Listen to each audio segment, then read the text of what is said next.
Hi guys, welcome back. अब हम बात करेंगे प्रोजेक्ट मैनेजमेंट के बारे में। इस टॉपिक के अंदर मैं 3 वीडियोस बनाऊंगा।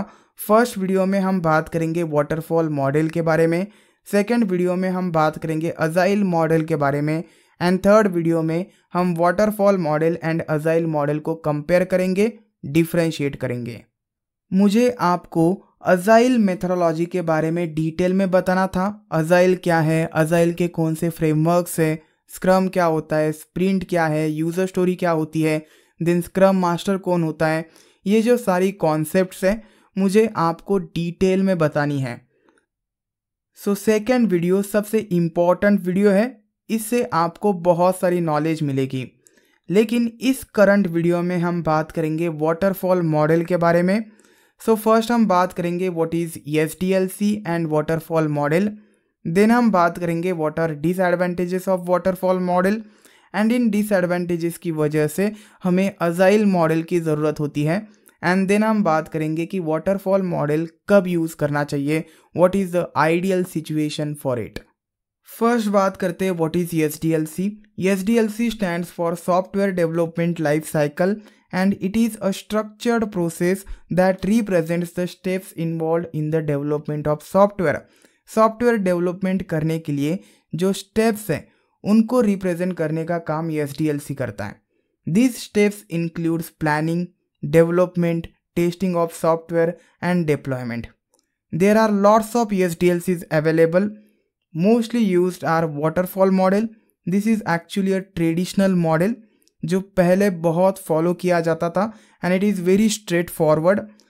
अब यूज़ किया जाता है agile model mostly. Waterfall model एक बहुत ही straight forward and simple approach है सॉफ्टवेयर्स को डेवलप करने का। इट इज़ अ सिक्वेंशियल और linear approach of software development.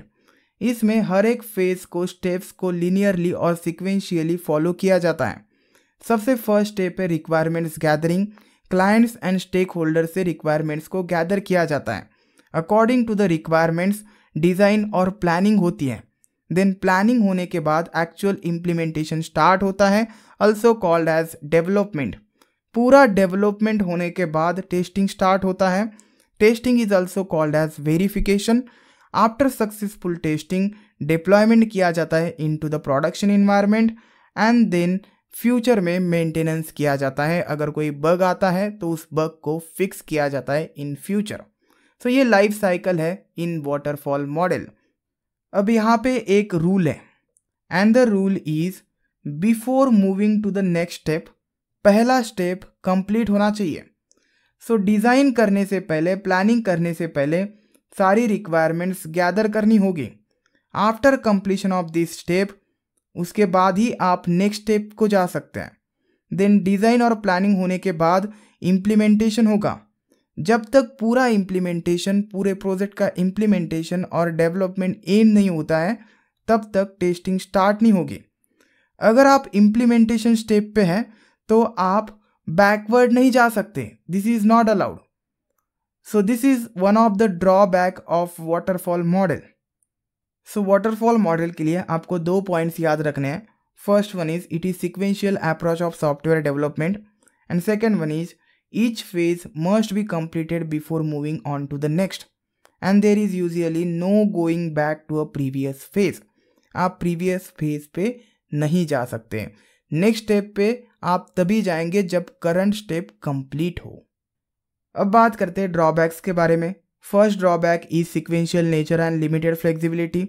Linear and sequential approach है where each phase must be completed before the next begins. एक एग्जांपल के through समझते हैं। आप किसी प्रोजेक्ट के ऊपर काम कर रहे हैं जिसमें वाटरफॉल मॉडल यूज़ किया जा रहा है। If during the implementation phase यानी डेवलपमेंट और coding phase, market conditions change हो जाती है। अब फिर से इनिशियल रिक्वायरमेंट्स चेंज होगी according to the market conditions changes, and इस रीज़न से हमें डेवलपमेंट फेज से बैकवर्ड जाना पड़ेगा to the requirement gathering phase. फिर से रिक्वायरमेंट्स को डिफाइन करना पड़ेगा, and it is difficult and costly. Next drawback is late testing. Testing typically occurs near the end of the project life cycle in waterfall model, that is after the development. Requirement gathering, then planning, then पूरा development and then testing. So testing कब start होगा? After the completion of development. Development के लिए लगेगा बहुत सारा time and ये testing बहुत लेट हो जाएगी। सपोज डिफेक्ट्स मिलता है वाइल टेस्टिंग, तो फिर से रिवर्क करना पड़ेगा, पूरा जो कोड है, पूरा जो प्रोजेक्ट है वो चेक करना पड़ेगा and it can lead to delays. Project timeline भी इंक्रीज हो जाएगा। सपोज डेवलपमेंट के लिए 6 मंथ्स का टाइम लगता है एंड टेस्टिंग के लिए 4 मंथ्स का टाइम लगता है, तो total time consumed is 10 months for the testing and development. Suppose ये काम पैरेलली होता है तो 6 या 7 मंथ्स में ही पूरा प्रोजेक्ट डिप्लॉय किया जाएगा, रेडी हो जाएगा। सो डेवलपमेंट एंड टेस्टिंग हमें लिनियरली नहीं करना है, लिनियर फैशन में नहीं करना है, इंस्टेड पैरेलली करना है एंड पैरेलली किया जाता है into the agile model. Whereas waterfall model में डेवलपमेंट एंड टेस्टिंग को लिनियरली परफॉर्म किया जाता है। तीसरा मेजर डिसएडवांटेज है no feedbacks and review from clients. देखिए जो डेमो होगा, जो टेस्टिंग होगी वो प्रोजेक्ट कंप्लीशन के बाद होगी, हेंस कस्टमर का यहाँ पे कोई इन्वॉल्वमेंट नहीं होगा during the development. Consider development के लिए 6 मंथ्स लगते हैं। सो 6 मंथ्स जो कि डेवलपमेंट का टाइम पीरियड होगा, इसमें क्लाइंट्स एंड स्टेक होल्डर्स के साथ डेवलपर्स का कोई इंटरेक्शन नहीं होगा। क्लाइंट प्रोजेक्ट प्रोग्रेस को ट्रैक ही नहीं कर पाएंगे। The linear nature of the waterfall model makes it difficult to measure progress until a phase is completed.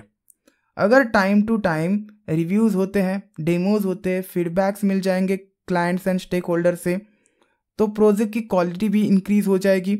अगर कुछ चेंजेस है तो वो भी हम अकोमोडेट कर लेंगे, लेकिन ये वाटरफॉल मॉडल में नहीं होता है, ये होता है अजाइल मॉडल में। Next drawback is uncertainty. Waterfall model assume करता है कि सारी रिक्वायरमेंट्स डिफाइन होनी चाहिए before starting the actual development, and this is rarely the case in real world projects.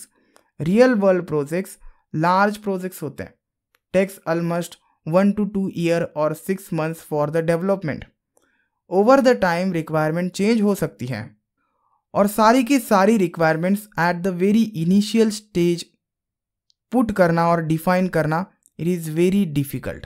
अब क्वेश्चन आता है कि वाटरफॉल मॉडल का कब यूज़ करना चाहिए? जब प्रोजेक्ट स्मॉल होता है, चूज द वाटरफॉल मॉडल, क्योंकि उसमें डेवलपमेंट जो पीरियड होता है वो कम होता है एंड टेस्टिंग भी ज़्यादा लेट नहीं हो जाएगी। बहुत सारे ड्रॉबैक्स आप अवॉइड कर सकते हैं when the project is small. Second, the requirement is very clear at the beginning and there is no possibility of any evolution. So अगर स्टार्टिंग में ही रिक्वायरमेंट्स क्लियर है, उसमें कोई चेंज नहीं होने वाला है फ्यूचर में, then you can use the waterfall model. लेकिन 21st सेंचुरी की जो प्रोजेक्ट्स हैं वो स्मॉल नहीं है, लार्ज प्रोजेक्ट्स हैं एंड रिक्वायरमेंट्स भी चेंज होती रहती है। सो अजाइल मॉडल का ही मोस्टली यूज़ किया जाता है। सो नेक्स्ट वीडियो में हम डिटेल में बात करेंगे अजाइल मेथोडोलॉजी के बारे में। वो वीडियो लेंथी होने वाला है, नॉलेजेबल होने वाला है।